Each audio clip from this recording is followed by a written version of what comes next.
Hello and welcome to pro nation news. मैं हूं कमल सिंह। बात बंगाल चुनाव। बंगाल चुनाव एक ऐसा चुनाव बन गया है जो बीजेपी और टीएमसी दोनों के लिए साख की लड़ाई हो गई है। साख की लड़ाई हो इस तरीके से हो गई कि बीजेपी ने भी बंगाल में अपनी पूरी ताकत झोंक दी है आने वाले चुनाव के लिए। वहीं तृणमूल कांग्रेस पहले से ही पूरी ताकत जो लगाए बैठी हुई है बंगाल में, और वार एक दूसरे के ऊपर जो हो रहे हैं वो लगातार चल रहे हैं। कई बार तो ऐसा भी देखने को मिला कि राजनेता शब्दों की मर्यादाओं को भी भूल गए। तमाम तरह के जो राजनीतिक समीकरण बनाए जा रहे हैं वहां पे वो देखने को सामने मिल रहे हैं। लेकिन ऐसे में तृणमूल कांग्रेस को एक बार फिर से बुरी खबर है। तृणमूल कांग्रेस के लिए बुरी खबर क्यों है, अगर हम आपको बताएं तो तृणमूल कांग्रेस को झटका लगा है।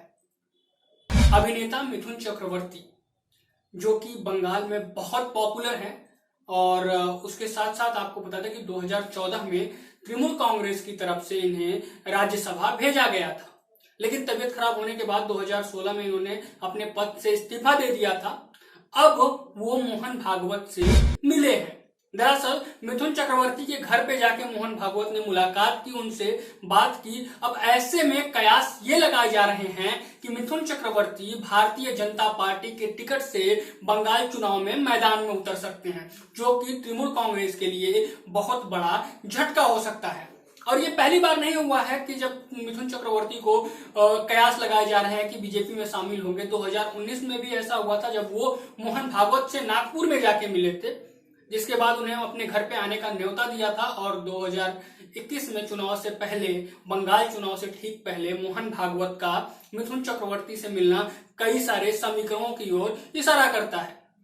बंगाल में वहां पे मिथुन चक्रवर्ती के जो लोकप्रियता है उसका फायदा उठाने की कोशिश बीजेपी कर सकती है। मिथुन चक्रवर्ती मैदान में उतरेंगे, टिकट भी दे सकती है बीजेपी उनको। तो कहीं ना कहीं तृणमूल कांग्रेस के लिए ये बहुत बड़ा झटका होगा। आने वाले चुनाव में क्या समीकरण बनते हैं, मिथुन चक्रवर्ती चुनाव लड़ेंगे कि नहीं लड़ेंगे, ये तो बात की बात है। लेकिन फिलहाल कयास यही लगाए जा रहे हैं कि चक्रवर्ती जल्द ही बीजेपी में शामिल हो जाएंगे। और ये बीजेपी के इकलौते ऐसे नेता नहीं है जो बीजेपी में शामिल होंगे। तृणमूल कांग्रेस के ऐसे तमाम नेता इससे पहले भी बीजेपी में शामिल हो गए हैं।